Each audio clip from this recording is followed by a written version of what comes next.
way that we can really measure vitality, I think, is through asking the question, what kind of impact is my congregation making in our community? So instead of measuring the inputs, like the dollars and the people needed to do ministry, we're measuring what the outcome of that ministry is, what the impact of those dollars and those people are making, either in the church, in the wider world, or in their connection with God. Does that make sense? Yes. It's a very different way of how we understand vitality. And in that way, as we were thinking about this, as we were hearing the research about this, we, in our office, along with a couple of other offices in the national setting, said, you know, this Be the Church statement has gotten a lot of traction in local churches.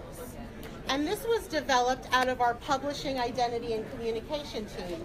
And it was originally designed as a marketing tool, right? For churches to use and say, this is who we are.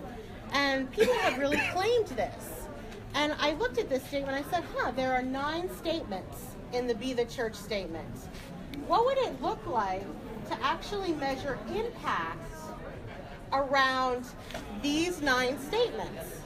Like, how do we look at and measure vitality and how churches are doing in these 9 statements?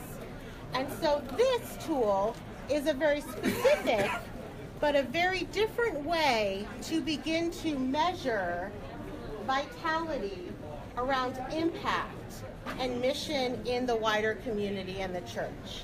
And so this is just one of those tools. And we've got more copies for folks who are interested, just to sort of pass them around to everyone.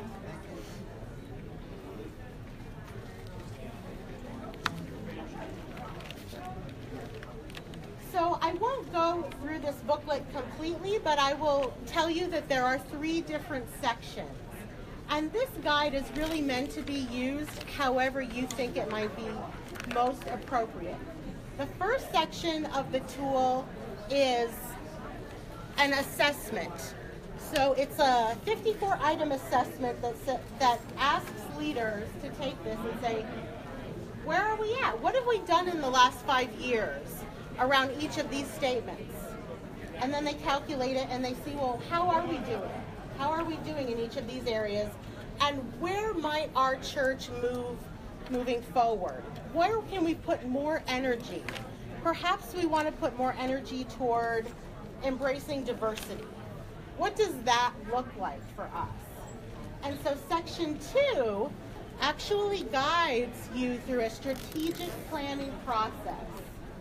So lots of churches have mission statements, vision statements of who they are, where they want to be, but sometimes it's hard to actually concretely name what your goals and your intentions are. What is the impact that you want to see in your community as a result of your church's existence and work in the world? And so the strategic planning process leads your congregation through a discernment phase and a planning phase to say, what impact do we want to make and how do we get there? So you sort of name your impact and you work backwards. What do we need to get there? What resources do we have that will enable us to do this work? And then the third part is the evaluation part. And that's the question of, well, how far along are we toward making this impact? What do we need? How do we tweak things along the way? How well did this action go? How well did this piece go? Where do we need to change our impact given the resources we have or given the things that we've tried along the way? And so really it's just a very broad but very basic how-to guide for strategic planning. Now, I don't know about you, but I know that many churches have paid a lot of money to a consultant to lead a congregation through processes like these. And I could make a lot of money doing this. But we wanted to provide a very basic resource to sort of help congregations begin to understand what mission and vision planning can look like. Now, this probably won't be a be-all, end-all resource, and you may need someone to sort of help walk you through it. Some congregations feel like it's really helpful to have an outside person sort of guide them through that process.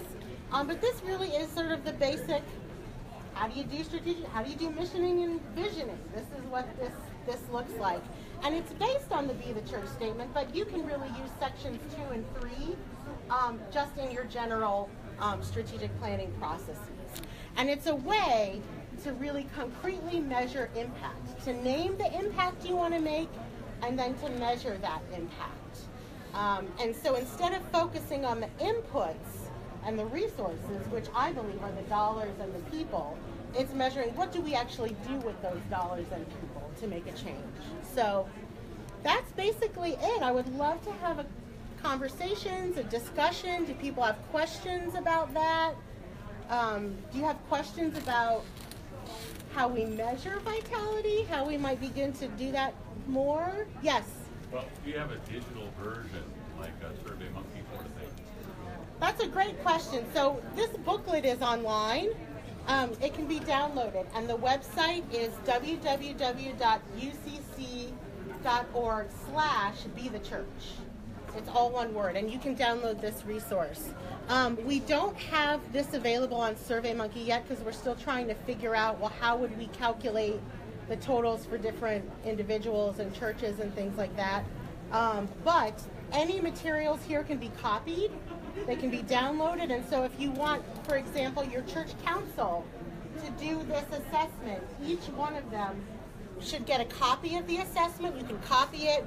They would take it, and it's meant not as a real definitive assessment to say, oh, well, we're strong here, we're not strong here. It's really a jumping off point for your leadership to have a discussion about, well, 3 of you rated this really highly and 3 of you didn't. Why is that? How do you feel our church is doing?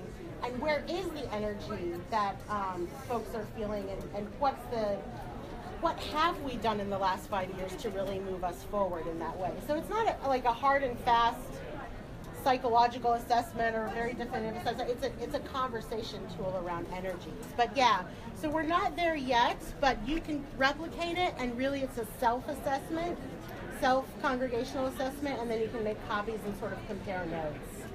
And that's where we're at. The other hope, I'll get to questions really quick. I just want to mention one thing. The other hope is because this is a very general resource, people may have more questions when they read this. And so we hope to, in the next year, develop a series of other little resources that focus on different perspectives offered in the guide. So for example, one topic we want to have another resource around is how do you actually do evaluation? Right? We provide tidbits here, but we want to give people some tools about how to evaluate the progress they're making toward making an impact. Another one is how do you know where the energy is if you don't do a community assessment of the community around you? What are the needs that are emerging? So you may have a passion to do X, but really Y is what's required and what the need is in the community. So again, this is a very sort of general overview, but we hope to have more resources in the next year at the Be the Church web page that I mentioned. So I think you had a next question.